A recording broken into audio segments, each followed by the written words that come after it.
একজন নিকট প্রতিবেশী পাওয়ার জন্য সে 17 বছর ধরে প্রস্তুতি নিয়েছিল।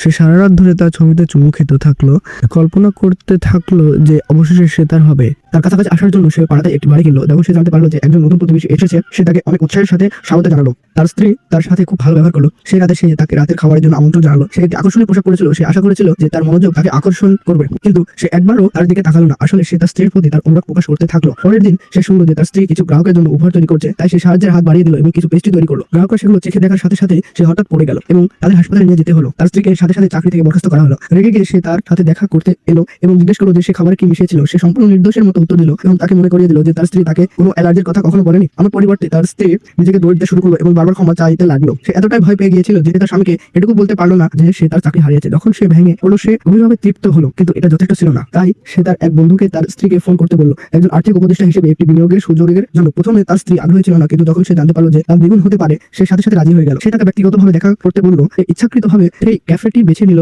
যেখানে তার স্বামী প্রায় আসতো। যখন তার স্বামী ভেতরে এসে দেখলো যে তার স্ত্রী অন্য একজন পুরুষের সাথে হাসাহাসি করছে, সে বিভ্রান্ত হয়ে গেল। তাদের তর্কের সময় তার স্বামী জানতে পারলো যে তার স্ত্রী একটি যৌথ অ্যাকাউন্টে টাকা বিনিয়োগ করেছে। সে নিজেকে সম্পূর্ণ অবহেলিত